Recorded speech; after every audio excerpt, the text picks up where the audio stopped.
여러분 안녕하십니까?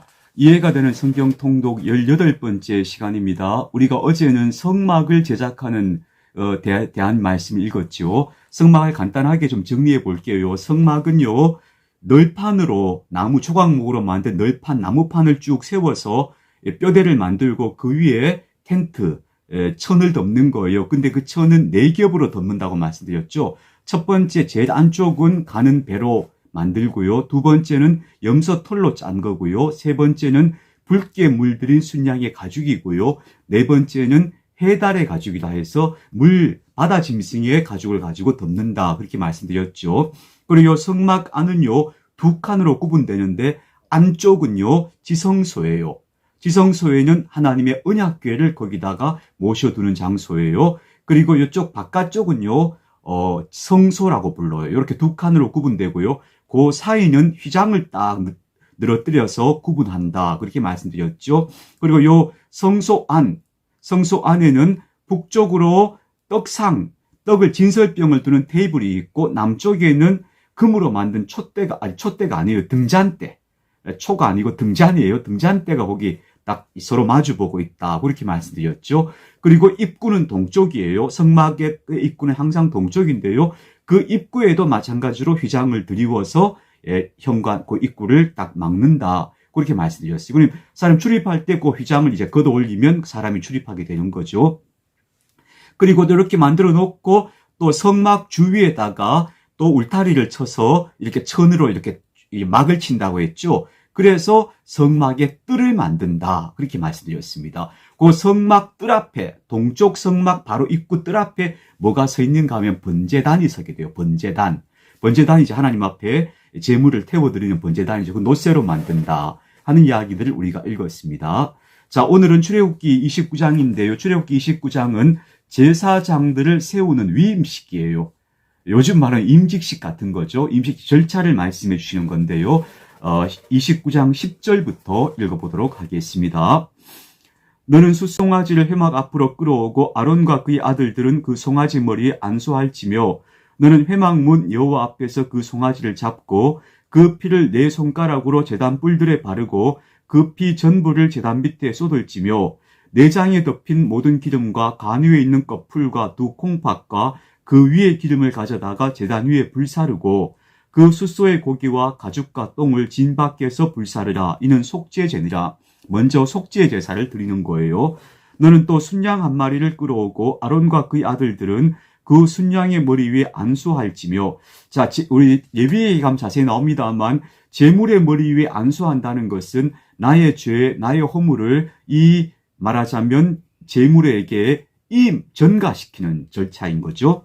너는 그 순양을 잡고 그 피를 가져다가 제단 위에 주위에 뿌리고 그 순양의 각을 뜨고 그 장부와 다리는 씻어 각을 뜬 고기와 그 머리와 함께 두고 그 순양 전부를 제단 위에 불사르라. 이는 여호와께 드리는 번제요 이는 향기로운 냄새니 여호와께 드리는 화제니라. 너는 다른 순양을 택하고 아론과 그 아들들은 그 순양의 머리 위에 안수할지며 너는 그 순양을 잡고 그것의 피를 가져다가 아론의 오른쪽 귓뿌리와 그의 아들들의 오른쪽 귓뿌리에 바르고, 귀라는 것은요 예속의 상징이에요. 예속의 상징. 그래서 노예는 귀를 뚫으라고 말했죠. 그 오른손 엄지와 오른발 엄지에 바르고 그 피를 제단 주위에 뿌리고, 오른손 엄지, 오른발 엄지는요 우리가 거동하거나 움직이거나 물건을 잡을 때 가장 요긴한 그런 부분이죠. 그래서 여기다가 피를 바르는 거예요. 제단 위에 피와 관유를 가져다가, 관유는 붓는 기름이에요. 아론과 그의 옷과 그의 아들들과 그의 아들들의 옷에 뿌리라. 그와 그의 옷과 그의 아들들과 그의 아들들의 옷이 거룩하리라.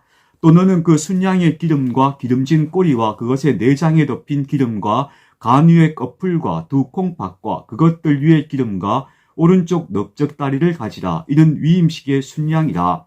또 여호와 앞에 있는 무교병 광주리에서 떡 1개와 기름 바른 과자 1개와 전병 1개를 가져다가 그 전부를 여호와의 아론의 손과 그 아들들의 손에 주고 그것을 흔들어 여호와 앞에 요제를 삼을지며, 요제는 제사 드리는 방식인데 제물을 들어서 흔드는 거예요. 흔드는 것이 하나님 앞에 올려드리는 하나의 상징적 행동이었던 것 같아요. 너는 그것을 그들의 손에서 가져다가 제단 위에서 번제물을 더하여 불사르라. 이는 여호와 앞에 향기로운 냄새니 곧 여호와께 드리는 화제니라. 너는 아론의 위임식 순양의 가슴을 가져다가 여호와 앞에 흔들어 요제를 삼으라. 이것이 내 분깃이니라. 너는 그 흔든 요제물 곧 아론과 그의 아들들의 위임식 순양의 가슴과 넓적다리를 거룩하게 하라. 이는 이스라엘 자손이 아론과 그의 자손에게 돌릴 영원한 분깃이요 거제물이니 곧 이스라엘 자손이 화목제 제물 중에서 취한 거제물로서 여호와께 드리는 거제물이니라. 여기 거제라는 건 들어 올린다는 뜻을 가지고 있는 건데요. 우리가 왜 성찬할 때 성찬식에 빵이나 잔을 이렇게 들어 올리잖아요. 그게 거제예요. 이건 어떤 의미인가 하면요. 하나님께 드렸다가 다시 우리가 받는다는 의미가 있어요. 그러니까 이거는 다시 하나님께 먼저 드리고 그 다음에 그것이 다시 하나님의 손을 거쳐서 우리에게 돌아오는 거예요. 그래서 우리가 그걸 성찬을 그 다음에 우리가 먹는 거죠. 그래서 여기서 말하는 것은요, 그 흔들었던 요제물, 그게 이제 위임식 순양의 가슴과 넓적다리였어요. 그걸 거제로 삼으라. 다시 들어 올려서 이걸 뭘로 하는가 하면 다시 아론과 그 아들들에게 돌려주라. 취하는 것으로, 그들의 몫으로 주라는 거예요. 아론의 성인은 후에 아론의 아들들에게 돌릴지니 그들이 그것을 입고 기름 부음으로 위임을 받을 것이며 그를 이어 제사장이 되는 아들이 회막에 들어가서 성소에서 섬길 때에는 이래 동안 그것을 입을지니라.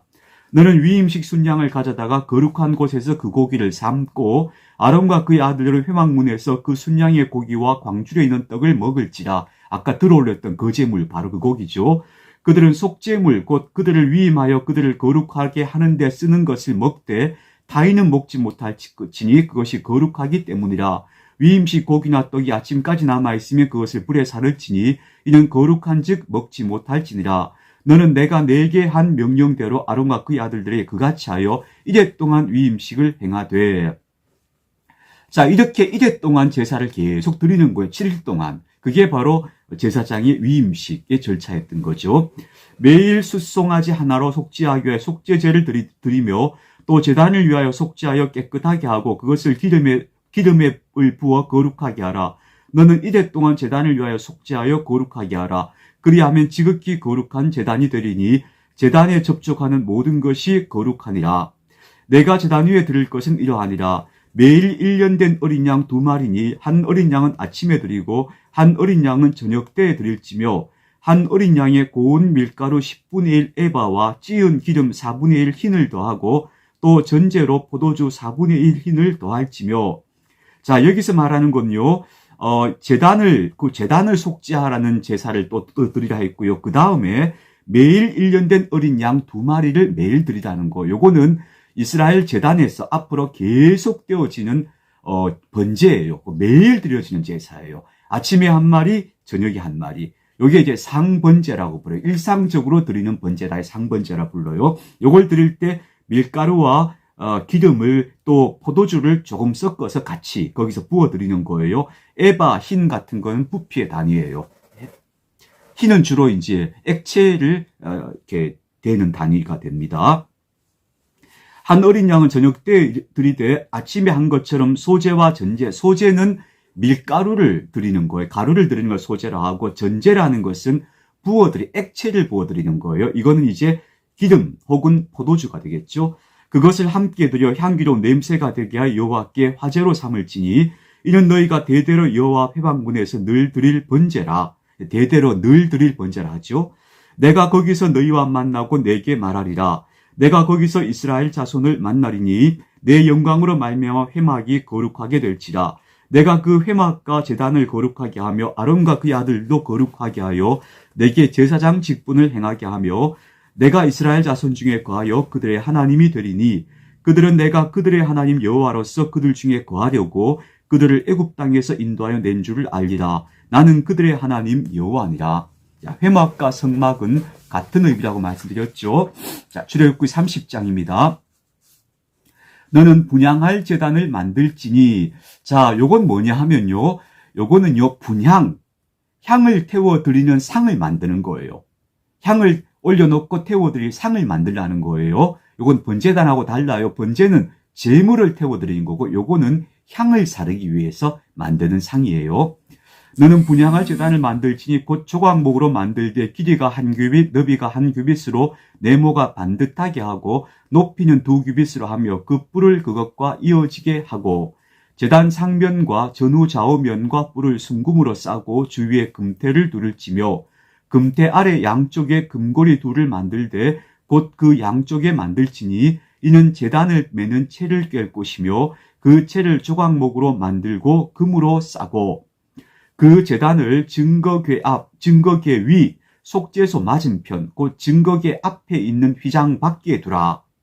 보세요. 증거궤 밖에 있는 휘장, 증거궤 앞에 있는 휘장 밖이니까 여기가 어디예요? 성소예요. 아까 말씀드렸죠. 성막은 안쪽은 지성소, 바깥쪽은 성소 이렇게 구분된다 했죠. 증거궤, 언약궤는 지성소 안에 있으니까 증거궤 앞에 휘장이 있죠. 가려져 있죠. 그 휘장 바깥에 바로 성소인 거예요. 자, 그럼 이 성소에 몇 개의 기물이 설치되는가 하면 딱 3개예요. 기억해 두시면 좋아요. 뭐냐 하면요. 바로 그 휘장이 딱 드리워져 있잖아요. 바로 그 휘장 앞에 뭘 두는가 하면 분향단을 두는 거예요. 향을 사르는 분향단을 거기 둬요. 그리고 이쪽 북쪽에 뭘 두는가 하면요. 아까 말씀드렸죠. 테이블, 진설병을 놓는 테이블이 거기 있고요. 그 다음에 이쪽 남쪽에 뭐가 있는가 하면 바로 등잔이 있는 거예요. 이 3가지가 성소 안에 들어있는 기물이에요.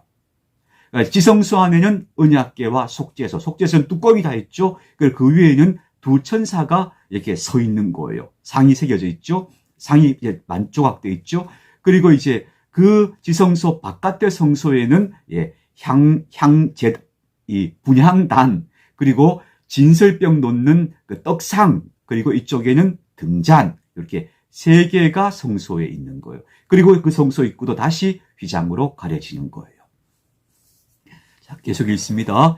그 속죄소는 내가 너와 만날 곳이며 아론이 아침마다 그 위에 향기로운 향을 사르되 등불을 손질할 때에 살을 찌며 또 저녁 때 등불을 켤 때 살을 찌니 이 향은 너희가 대대로 여호와 앞에 끊지 못할지며 너희는 그 위에 다른 향을 사르지 말며 번제와 소제를 드리지 말며 전제에 술을 붓지 말며 아론이 1년에 한 번씩 이 향단불을 위하여 속죄하되 속죄제의 피로 1년에 한 번씩 대대로 속죄할지니라. 이 제단은 여호와께 지극히 거룩하니라. 저녁에 등불을 켤 때 가서 향을 한번 사르고 그리고 아침에 나와서 또 등불을 손질할 때 등불을 끌 때겠죠. 그때 또 향을 사르고 이렇게 아침 저녁으로 하나님 앞에서 향을 살라 드리는 거예요. 여호와께서 모세에게 말씀하여 이르시되 내가 이스라엘 자손의 수요를 조사할 때 조사받은 각 사람은 그들을 계수할 때에 자기의 생명의 속전을 여호와께 드릴지니 이는 그것을 계수할 때 그들 중에 질병이 없게 하려 함이니라. 무릇 계수 중에 드는 자마다 성소의 세겔로 반 세겔을 낼지니 한 세겔은 20게라라. 그 반 세겔을 여호와께 드릴지며 계수 중에 드는 모든 자 곧 20살 이상 된 자가 여호와께 드리되 너희의 생명을 대속하기 위하여 여호와께 드릴 때에 부자라고 반 세겔에서 더 내지 말고 가난한 자라고 덜 내지 말지며. 자, 이거는 생명의 속전이라는 거는요. 이거는 이제 이런 거죠. 우리 생명은 다 하나님께 속한 거예요. 그래서 내 생명의 값을 하나님 앞에 드린다. 뭐 이런 의미가 되는 거죠. 속전이라는 것은요. 그래서 이 사람들이 바치는 속전은 얼마인가 하면요. 모든 20살 이상의 남자들이 한 사람당 성소 세겔로 반 세겔을 내라. 그렇게 되어 있어요. 이 세겔이란 건 은으로 만든 동전이에요.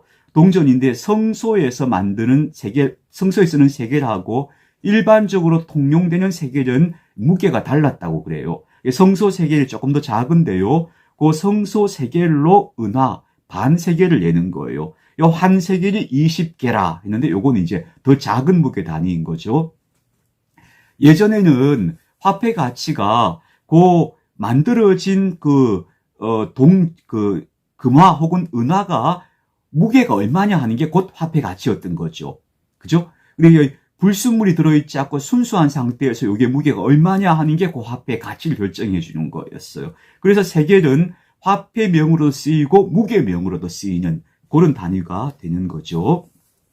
그래서 20살 이상 된 사람들은 누구나 다 하나님 앞에 반세계를 내는데 이게 뭐냐 하면 성전세라고 불려요. 예, 성전세. 성전에 내는 세금이다. 이런 뜻이 되는 거예요.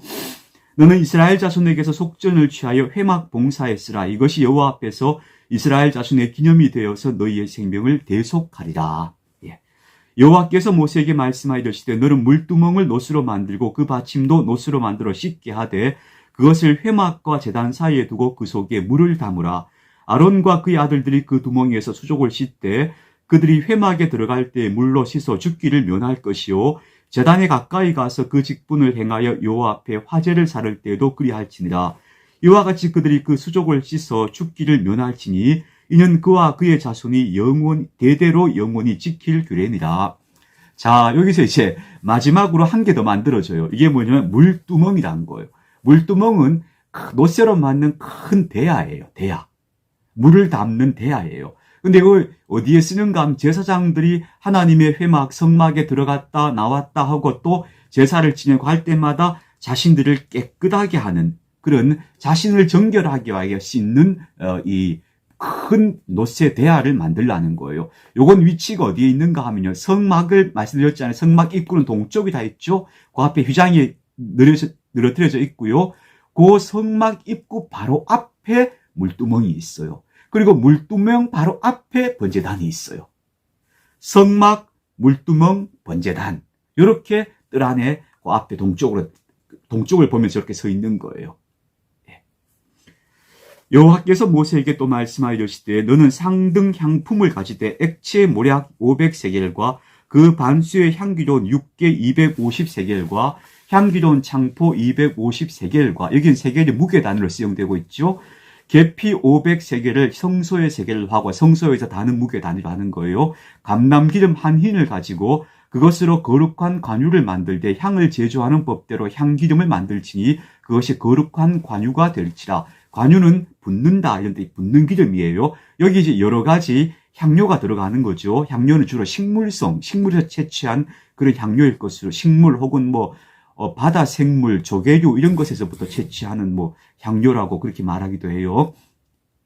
주로 식물이에요. 바다 생물은 바다 생물은 주로 염료가 바다 생물, 조개류 같은 데 채취하는 것이고요. 주로 식물에서 채취하는 건데 여기다가 올리브 기름을 같이 이렇게 섞어서 관유를 만드는 거예요. 너는 그것을 회막과 증거기에 바르고 상과 그 모든 기구이며 등잔대와 그 모든 기구이며 분향단과 및 번제단과 그 모든 기구와 물두멍과 그 받침에 발라 그것들을 지극히 거룩한 것으로 구별하라. 이것에 접촉하는 것은 모두 거룩하리라. 너는 아론과 그의 아들들에게 기름을 발라 그들을 거룩하게 하고 그들이 내게 제사장 직분을 행하게 하고 이스라엘 자손에게 말하 이르기를 이것은 너희 대대로 내게 거룩한 관유니 사람의 몸에 붙지 말며 이 방법대로 이와 같은 것을 만들지 말라. 이는 거룩하니 너희는 거룩히 여기라. 이와 같은 것을 만드는 모든 자와 이것을 타인에게 붓는 모든 자는 그 백성 중에서 끊어지리라 하고. 자, 이런 방식으로 만든 기름은 이건 아무 때나 쓸 수 있는 게 아니고 하나님 앞에서만 거룩한 용도로만 쓰여진다는 거죠. 여호와께서 모세에게 이르시되 너는 소합향과 나감향과 풍자향의 향품을 가져다가 그 향품을 유향에 썩되 각기 같은 분량으로 하고 그것으로 향을 만들되 향 만드는 법대로 하고 그것에 소금을 쳐서 성결하게 하고 소금이 들어간 이유는 부패 방지. 실제로 부패를 방지하기도 하고 또 상징적인 의미도 있어요. 그 향 얼마를 곱게 찌어 내가 너와 만날 회막 안 증거궤 앞에 두라. 이 향은 너에게 지극히 거룩하니라. 내가 여호와를 위하여 만들 향은 거룩한 것이니 너희를 위하여는 그 방법대로 만들지 말라. 냄새를 맡으려고 이 같은 것을 만드는 모든 자는 그 백성 중에서 끊어지리라. 그 하나님 앞에 나아가면요 좋은 향기가 났겠죠. 그죠? 예. 출애굽기 31장입니다. 31장은 성막을 만든 기술자들에 대해서 소개해 줍니다.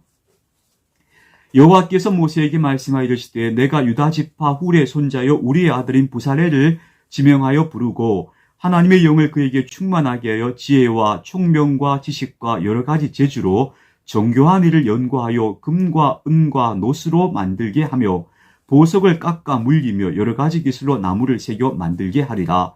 내가 또 단 지파 아이사막의 아들 오홀리압을 세워 그와 함께 하게 하며 지혜로운 마음이 있는 모든 자에게 내가 지혜를 주어 그들이 내가 내게 명령한 것을 다 만들게 할지니 곧 회막과 증거계와 그 위에 속죄소와 회막의 모든 기구와 상과 그 기구와 순금 등잔대와 그 모든 기구와 분향단과 번제단과 그 모든 기구와 물두멍과 그 받침과 제사직을 행할 때 입는 정교하게 짠 의복 곧 제사장 아론의 성의와 그의 아들들의 옷과 관유와 성소의 향기로운 향이라. 물은 내가 내게 명령한 대로 그들이 만들지니라. 여기까지가 이제 성막에 대해서 이야기하신 내용들이 됩니다. 여호와께서 모세에게 말씀하여 이르시되 너는 이스라엘 자손에게 말하여 이르기를 너희는 나의 안식일을 지키라. 이는 나와 너희 사이에 너희 대대의 표징이니 나는 너희를 거룩하게 하는 하나님인 줄 너희가 알게 함이라. 너희는 안식일을 지킬지니 이는 너희에게 거룩한 날이 됨이니라. 그 날을 더럽히는 자는 모두 죽일지며 그 날에 일하는 자는 모두 그 백성 중에서 그 생명이 끊어지리라. 엿새 동안 일할 것이나 일곱째 날은 큰 안식일이니 여호와께 거룩한 것이라. 안식일에 일하는 자는 누구든지 반드시 죽일지니라. 이와 같이 이스라엘 자손이 안식일을 지켜서 그것으로 대대로 영원한 언약을 삼을 것이니 이는 나와 이스라엘 자손 사이의 영원한 표징이며 나 여호와가 엿새 동안에 천지를 창조하고 일곱째 날에 일을 마치고 쉬었음이니라 하라. 자, 마지막으로 하나님께서 주시는 명령, 이제 모세에게 주시는 명령이 마무리되는데 그 마무리되는 명령의 마지막에 한 번 더 안식일의 계명이 강조되고 있어요. 그래서 안식일 계명을요 어떻게 받아들였는가? 유대인들은 하나님이 주신 계명을 우리가 지키는가 안 지키는가의 시금석이 바로 안식일 계명이라고 봤어요. 안식일 계명을 잘 지키는 사람은 하나님의 다른 계명도 더불어 잘 지키는 사람인 거예요. 근데 안식일을 지키지 못하는 사람은 저 사람은 다른 계명도 지키지 못하는 사람이다 라고 보는 시금석으로 안식일 계명을 받아들였어요. 그러고 보면 10계명 가운데 안식일 계명이 네 번째잖아요. 그러니까 하나님을 섬기는 계명과 인간 관계를 규정한 5계명부터의 10계명까지 계명 사이에 딱 안식일 계명이 있죠. 그러니까 하나님을 사랑하는 것, 인간을 사랑하는 것, 그것을 집약적으로 우리가 몸으로 표현할 수 있는 것이 바로 안식일이다. 이렇게 얘기할 수도 있겠죠. 의미를 부여할 수 있겠죠. 그래서 안식일은 예배드리고 쉼을 갖고 선한 일을 하는 날이다. 특별하게 그 시간을 구분하는 거예요. 시간은 하나님의 것이니까, 우리에게 주신 선물이니까. 여호와께서 시내 산 위에서 모세에게 이르신 것을 마치신 때 증거판 둘을 모세에게 주시니 이는 돌판이요 하나님이 친히 쓰신 것이더라. 자, 여기까지가 이제 하나님께서 모세에게 40일 40야 동안 모세에게 계시하신 내용들이다 라고 이제 정리할 수 있습니다. 자, 하나님이 친히 쓰셨다는 것은요 이런 의미예요. 우리가 십계라는 영화를 보면 막 갑자기 막 빛 같은 게 막 나와서 돌판을 막 따락 막 새기는 뭐 이런 장면이 나오는데요. 그런 건 이제 영화적 상상력이겠죠. 하나님이 친히 쓰셨다는 말씀은 하나님이 직접 말씀하신 것이다 하는 그 거룩함을 부여하는 표현이다. 이렇게 이해하시면 되겠습니다. 자, 한편 이렇게 모세가 40일 40야를 하나님 앞에 가서 이렇게 하나님 말씀을 듣는 동안에 그 백성들 사이에 일어난 일이 이제 출애굽 32장으로 넘어갑니다. 이젠 산 밑에서 일어난 이제 난장판이 벌어진 거죠. 출애굽 32장입니다. 백성이 모세가 산에서 내려오미 더딤을 보고 모세가 40일을 산에 머물렀으니까요. 모여 백성이 아론에게 이르러 말하되 일어나라 우리를 위하여 우리를 인도할 신을 만들라. 이 모세 곧 우리를 애굽 땅에서 인도하여 낸 사람은 어찌 되었는지 알지 못함이니라. 한 40여일을 기다리니까 이 백성들이 정말 이제는 더 이상 기다릴 수 없게 된 거죠. 심정은 이해가 되죠. 막막한 광야에 끌어다 놓고 거기서 갑자기 하나님 만나러 간다고 올라가고는 40일 동안 나타나지 않으니까 이 백성들은 지금 어찌된 거냐, 큰일 났다 하는 막 염려와 걱정이 몰려왔을 수도 있겠죠. 아론이 그들에게 이르되 너희의 아내와 자녀의 귀에서 금고리를 빼어 내게로 가져오라. 백성이 아론이 요구한 게 뭐냐면 우리를 위하여 우리를 인도할 신을 만들라는 거예요.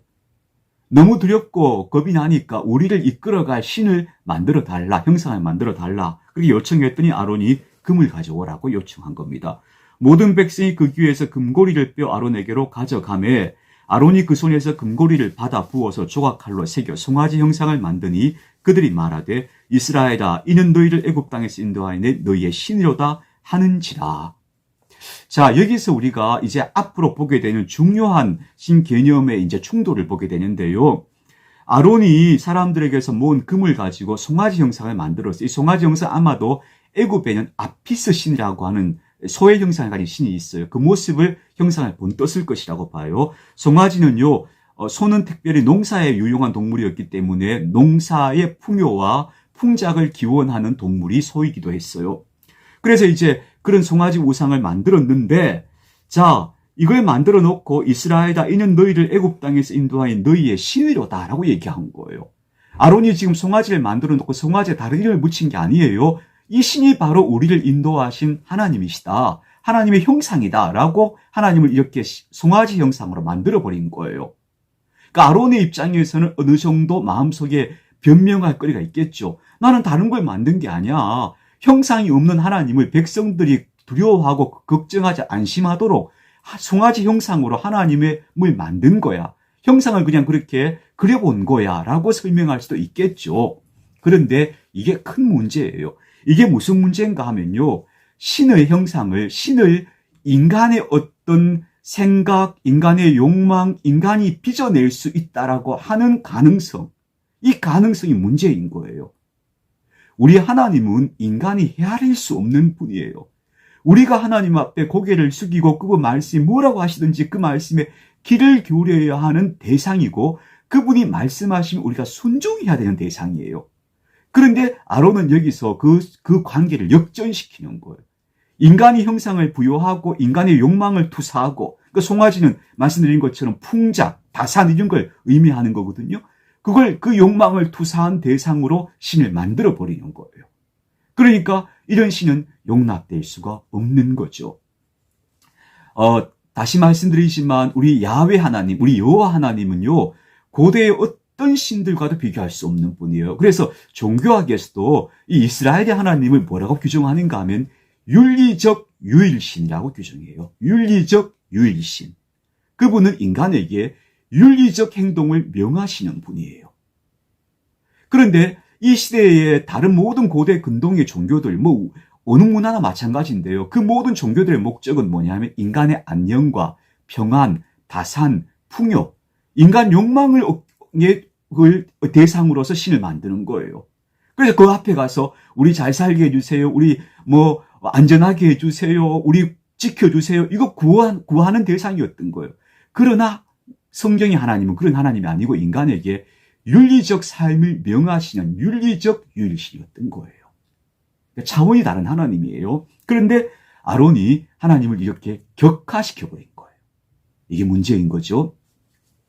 아론이 보고 그 앞에 제단을 쌓고 이 아론이 공포하여 이르되 내일은 여호와의 절일이니라 하매, 제멋대로 이제 막 이렇게 시스템을 만들어 가는 거예요. 이튿날에 그들이 일찍 일어나 번제를 드리고 화목제를 드리고 백성이 앉아서 먹고 마시며 일어나서 뛰놀더라. 앞에서 말씀드렸죠. 신과 계약을 하고 할 때는 계약적 식사를 한다 그랬죠. 이게 바로 계약적 식사예요. 그들 나름대로의 계약을 한 거예요. 이 산 밑에서. 그리고는 이제 번제 드리고 화목제 드리고 그리고 앉아서 먹고 마시고 뛰어나서 놀았다는 것은 마치 그 가나안 지방에서는요, 농산물의 풍요를 비는 가나안 신을 향한 축제 같은 게 열려요. 그 축제에서 난장판이 벌어지거든요. 그런 장면들을 연상시키는 표현이에요. 여호와께서 모세에게 이르시되 너는 내려가라. 내가 애굽 땅에서 인도하여 내 백성이 부패하였도다. 그들이 내가 그들에게 명령한 길을 속히 떠나 자기를 위하여 송아지를 부어 만들고, 자, 이게 본질이죠. 하나님이 명령한 길을 떠나서 자기 자신들을 위한 신을 만든 거예요. 부어 만들고 그것을 예배하며 그것에게 제물을 드리며 말하기를 이스라엘아, 이는 너희를 애굽 땅에서 인도하여 낸 너희 신이라 하는도다. 여호와께서 또 모세에게 이르시되 내가 이 백성을 보니 목이 뻣뻣한 백성이로다. 목이 뻣뻣하다는 것은 소나 말이 사람 말을 듣지 않고 막 버팅기는 것을 의미해요. 그런즉 내가 하는 대로 돌아 내가 그들에게 진노하여 그들을 진멸하고 너를 큰 나라가 되게 하리라. 하나님께서 막 분노하시는 장면이죠. 모세가 그의 하나님 여호와께 구하이르되 여호와여 어찌하여 그 큰 권능과 강한 손으로 애굽에서 인도하여 내신 주의 백성에게 진노하시나이까. 어찌하여 애굽 사람이 이르기를 여호와가 자기 백성을 산에서 죽이고 지면에서 진멸하려는 악한 의도로 인도해 내었다고 말하게 하시려 하나이까.